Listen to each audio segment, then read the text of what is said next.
अस्सलामुअलैकुम दोस्तों, आज की वीडियो में हम डिस्कस करने वाले हैं फोटोसिंथेटिक पिगमेंट्स। लाइट और फोटोसिंथेटिक पिगमेंट्स बहुत ही ज़्यादा रिस्पॉन्सिबल होते हैं फोटोसिंथेसिस रिएक्शन को रन करने के लिए।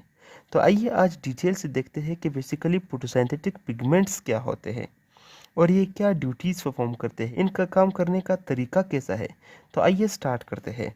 अब दोस्तों, फोटोसिंथेटिक पिगमेंट्स पर जाने से पहले हमें यह समझना होगा कि पिगमेंट्स क्या होते हैं बेसिकली। तो आइए देखते हैं।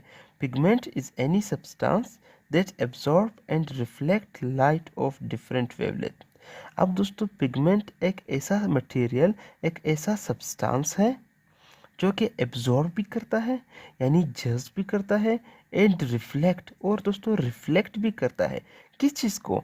लाइट को, ऑफ डिफरेंट वेवलेंथ। यानी दोस्तों ऐसी लाइट जो डिफरेंट वेवलेंथ रखता हो, ऐसी लाइट को वो एब्जॉर्ब भी करेगा और रिफ्लेक्ट भी करेगा। तो आइए फोटोसिंथेटिक पिगमेंट्स को स्टार्ट करते हैं। Sun release several wavelengths of light and raise.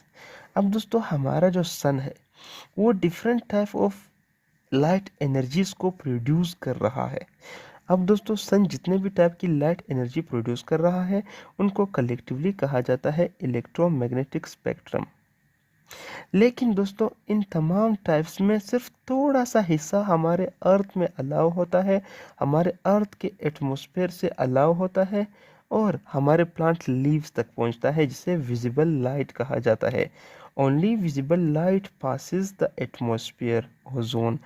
यानी दोस्तों, इस इलेक्ट्रोमैग्नेटिक स्पेक्ट्रम या फिर सन जितने भी टाइप्स की एनर्जी प्रोड्यूस कर रहा है उसमें थोड़ा सा हिस्सा हमारे एटमॉस्फेयर में इंटर हो जाता है ओजोन लेयर के ज़रिए, और दोस्तों हमारे प्लांट लीव्स तक पहुंचता है, जिसे विजिबल लाइट कहा जाता है। और इसे नेकेड आई से देखा जा सकता है। जिस तरह हम सूरज की रोशनी को देखते हैं, बिल्कुल वही रोशनी विजिबल लाइट कहलाती है।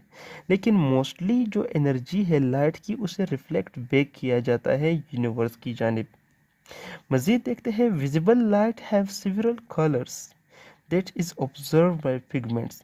अब दोस्तों, इस विजिबल लाइट में आमतौर पे तो यह हमें सफ़ेद कलर का नज़र आता है, लेकिन दोस्तों इसमें काफ़ी कलर्स होते हैं, 7-8 किस्म के कलर्स होते हैं, जैसे कि red, orange, blue, violet, magenta, green. ये तमाम की तमाम कलर्स विजिबल लाइट में प्रेजेंट होते हैं। यानी हम जो दिन में सूरज की रोशनी को देखते हैं, इस रोशनी में 7-8-9 किस्म के कलर्स होते हैं, जिसे ऑब्जर्व किया जाता है पिगमेंट्स की जानिब। यानी ऐसे पिगमेंट्स होते हैं जो इन लाइट, इन कलर्स को ऑब्जर्व करते हैं। Such pigments that absorb the light energy and changes it into chemical energy called as photosynthetic pigments। यानी ऐसे पिगमेंट्स जो लाइट एनर्जी को चेंज करे, लाइट एनर्जी को चेंज करे केमिकल एनर्जी में, उन पिगमेंट्स को कहा जाता है फोटोसिंथेटिक पिगमेंट्स। हमने पिगमेंट्स की बात की थी कि ये बेसिकली क्या करते हैं, एब्जॉर्प्शन और रिफ्लेक्शन ऑफ लाइट करते हैं। तो ऐसे पिगमेंट्स जो लाइट को एब्जॉर्ब करके लाइट एनर्जी को कन्वर्ट करते हैं, ट्रांसफॉर्म करते हैं केमिकल एनर्जी में, उन पिगमेंट्स को कहा जाता है फोटोसिंथेटिक पिगमेंट्स। यानी दोस्तों वो फोटोसिंथेटिक रिएक्शन को रन कर रहे हैं। यानी ऐसे पिगमेंट्स जो फोटोसिंथेटिक रिएक्शन को रन करें उनको फोटोसिंथेटिक पिगमेंट्स कहा जाता है। It has two types, both are present in chloroplast I chlorophyll and carotenoids. अब दोस्तों, जो फोटोसिंथेटिक पिगमेंट्स है इसके बेसिकली दो टाइप्स है लिविंग ऑर्गेनिज्म में मोस्टली, और ऐसे लिविंग ऑर्गेनिज्म जो फोटोसिंथेसिस का रिएक्शन रन करते हैं। तो बेसिकली फोटोसिंथेटिक पिगमेंट्स के दो टाइप्स है, एक है क्लोरोफिल, एक है carotenoids. Chlorophyll basically green colour को रिफ्लेक्ट करता है और कैरोटीनॉइड्स आमतौर पे रेड और ब्राउनिश कलर को रिफ्लेक्ट करते हैं। और दोस्तों ये दोनों क्लोरोप्लास्ट में पाए जाते हैं। अब दोस्तों, आपको एक चीज़ ज़हन में रखना होगा कि पिगमेंट्स जिस कलर को एब्जॉर्ब करते हैं वो शो नहीं होता उन पर, बल्कि जिस कलर को वो रिफ्लेक्ट करते हैं वो ही हमें नज़र आता है। यानी दोस्तों, जिस लाइट को रिफ्लेक्ट किया जाता है वही कलर हमें दिखता है नेकेड आई से। अगर हम ब्लैक की बात करें तो ब्लैक कलर तमाम के तमाम कलर्स को एब्जॉर्व करता है, इसलिए दोस्तों ब्लैक कलर जो है डार्क होता है। और अगर हम वाइट की बात करें, फॉर एग्जांपल ये पेज है और ये हमें वाइट दिख रहा है, तो बेसिकली ये वाइट पेज तमाम के तमाम कलर को रिफ्लेक्ट कर रहा है, इसलिए दोस्तों हमें ये पेज वाइट नज़र आ रहा है। यानी जो से भी कलर रिफ्लेक्ट होगा वही कलर हमें नज़र आएगा। जैसे कि लीव्स में क्लोरोफिल प्रेजेंट होता है और क्लोरोफिल बेसिकली ग्रीन कलर को रिफ्लेक्ट करता है, इसलिए हमें ग्रीन कलर नज़र आता है। जो कलर एब्जॉर्ब होगा पिगमेंट्स की जानिब वो कलर हमें नज़र नहीं आएगा, बल्कि जो रिफ्लेक्ट किया जाएगा वही कलर हमें नज़र आएगा। तो आइए सबसे पहले क्लोरोफिल की बात करते हैं कि क्लोरोफिल बेसिकली क्या होता है। Chlorophyll are organic molecules that absorb blue, orange and red colors mostly and reflect green color। अब दोस्तों इससे आपको क्लियरली आइडिया होगा कि ऑर्गेनिक मॉलिक्यूल्स होते हैं क्लोरोफिल, जो एब्जॉर्ब करते हैं ब्लू, ऑरेंज एंड रेड, यानी इससे मुराद के कलर्स को, जो कलरफुल कलर्स है उनको ये एब्जॉर्ब करता है, जैसे कि ब्लू, ऑरेंज, ब्राउन, रेड वगैरह। और ये किसे रिफ्लेक्ट करता है? ग्रीन कलर को। इसीलिए हमें प्लांट्स के लीव्स और प्लांट्स के जो दूसरे ग्रीन पार्ट है वो हमें ग्रीन नज़र आते हैं, क्योंकि वो पार्ट्स बेसिकली ग्रीन कलर को रिफ्लेक्ट करते हैं क्लोरोफिल की वजह से। अगर मज़ीद देखें, chlorophyll has further two types. Mostly जो मेन टाइप्स है वो दो किस्म के हैं, chlorophyll A and chlorophyll B. तो आइए सबसे पहले क्लोरोफिल ए की बात करते हैं। It is bluish green pigment. अब दोस्तों ये पिगमेंट किस कलर का है? ब्लूइश ग्रीन का। यानी दोस्तों ये ब्लूइश ग्रीन कलर को रिफ्लेक्ट करेंगे, यानी जिस भी प्लांट के हिस्से में ये पाए जाएंगे क्लोरोफिल ए, वो हिस्सा हमें ब्लूइश ग्रीन नज़र आएगा। Found in all photosynthetic pigments containing organisms. अब दोस्तों जितने भी लिविंग ऑर्गेनिज्म है जो फोटोसिंथेसिस का प्रोसेस रन करते हैं, उन तमाम में ये क्लोरोफिल ए पाया जाता है, एक्सेप्ट बैक्टीरिया। बैक्टीरिया के अलावा जितने भी ऑर्गेनिजम्स होते हैं जो फोटोसिंथेसिस का रिएक्शन रन करते हैं, उन तमाम में ये पाया जाता है, सच एज प्लांट्स, एल्गी वगैरह। अब आते हैं क्लोरोफिल बी की जानिब। It is yellowish green pigment. अब दोस्तों क्लोरोफिल बी किस कलर का है? येलोविश ग्रीन पिगमेंट है, यानी ये येलोविश ग्रीन कलर को रिफ्लेक्ट करेगा। Found in all photosynthetic organisms. जितने भी फोटोसिंथेटिक ऑर्गेनिजम्स हैं उन तमाम में ये पाया जाएगा, except brown red algae and bacteria. एक ये बैक्टीरिया में नहीं होगा, और दोस्तों ब्राउन रेड एल्गी में ये प्रेजेंट नहीं होगा। ग्रीन एल्गी में क्लोरोफिल बी प्रेजेंट होगा, ब्राउन और रेड एल्गी में ये प्रेजेंट नहीं होगा। इसके अलावा अगर हम बात करें दोस्तों, तो क्लोरोफिल सी और क्लोरोफिल डी ब्राउन और रेड एल्गी में प्रेजेंट होते हैं, और क्लोरोफिल ई और क्लोरोफिल एफ बैक्टीरियाज में प्रेजेंट होते हैं जो फोटोसिंथेसिस का रिएक्शन करते हैं। और दोस्तों क्लोरोफिल ई और क्लोरोफिल एफ के अलावा बैक्टीरियाज में बैक्टीरियो क्लोरोफिल भी पाया जाता है, जिससे वो फोटोसिंथेसिस का रिएक्शन रन करते हैं। तो आइए दोस्तों क्लोरोफिल के स्ट्रक्चर को देखते हैं कि बेसिकली क्लोरोफिल का स्ट्रक्चर कैसा है। क्लोरोफिल ए और क्लोरोफिल बी स्ट्रक्चर के लिहाज से एक दूसरे से डिफरेंट कैसे है। अगर हम स्ट्रक्चर की बात करें क्लोरोफिल के, अगर हम स्ट्रक्चर की बात करें क्लोरोफिल की, तो ये बेसिकली दो पार्ट से मिलकर बना है। इनमें एक हेड होता है और साथ ही साथ दो टेल्स प्रेजेंट होते हैं। दोस्तों अगर हम हेड की बात करें, तो बेसिकली हेड में सेंटर में एक मैग्नीशियम का मॉलिक्यूल होता है और इसको 4 पायरोल रिंग ने कवर किया होता है।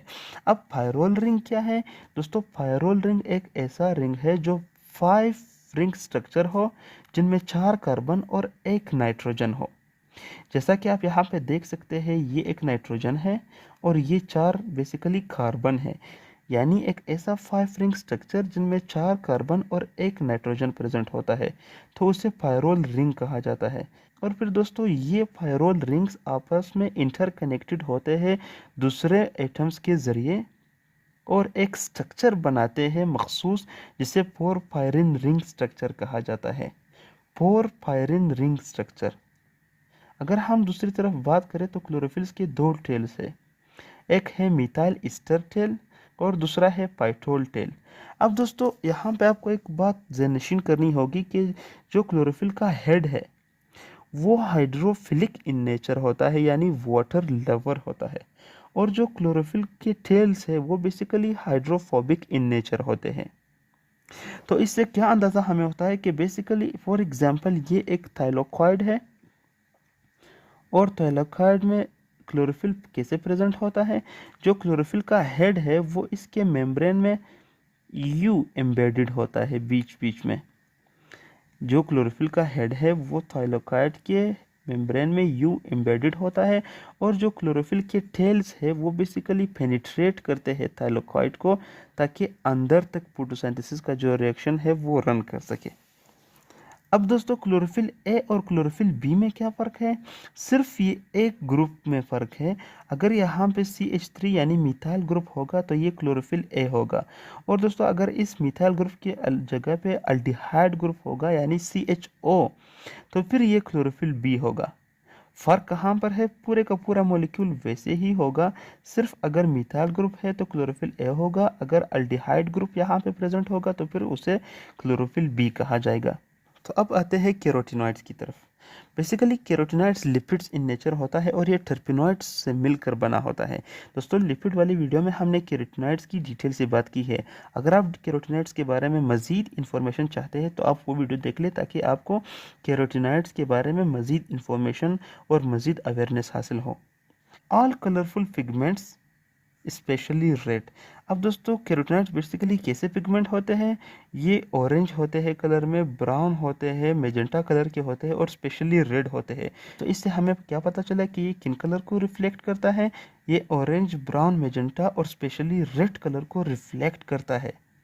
यानी ये स्पेशली प्लांट्स को कौन सा कलर प्रोवाइड करता है, ऑरेंज, ब्राउन, मेजेंटा और specially red. They absorb blue and green. अब दोस्तों बेसिकली जो कैरोटीनॉइड्स है वो ब्लू और ग्रीन कलर को एब्जॉर्ब करते हैं, और हमने कहा था कि जिस कलर को एब्जॉर्ब किया जाता है वो हमें नज़र नहीं आता, इसलिए दोस्तों ब्लू और ग्रीन हमें कैरोटीनॉइड्स में नज़र नहीं आएंगे। They are accessory pigments because of two reasons. अब दोस्तों इनको एक्सेसरी पिगमेंट्स भी कहा जाता है दो रीजंस की बुनियाद पर।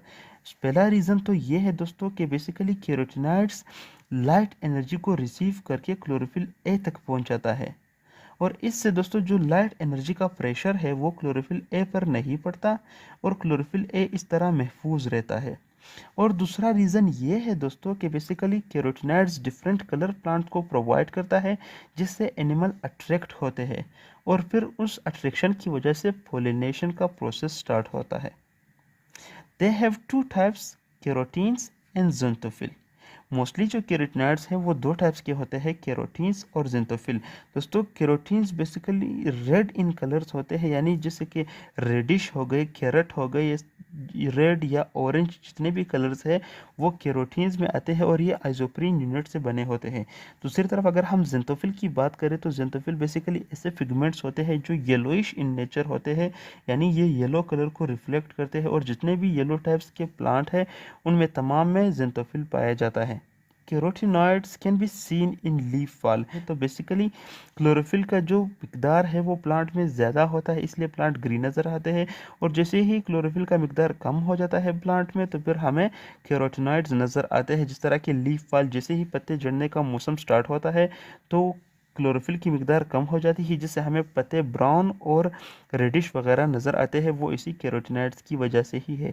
दोस्तों ये थी हमारी आज की वीडियो। उम्मीद करता हूँ कि आपको वीडियो अच्छी लगी होगी। कोई भी सवाल हो, कैसा भी सवाल हो, आप मुझसे पूछ सकते हैं, बस एक कमेंट करके। मिलते हैं अपनी अगली आने वाली वीडियो में, तब तक के लिए दोस्तों अल्लाह हाफिज़। अब अगर आप स्क्रीनशॉट लेना चाहते हैं नोट्स बनाने के लिए तो आप स्क्रीनशॉट ले सकते हैं।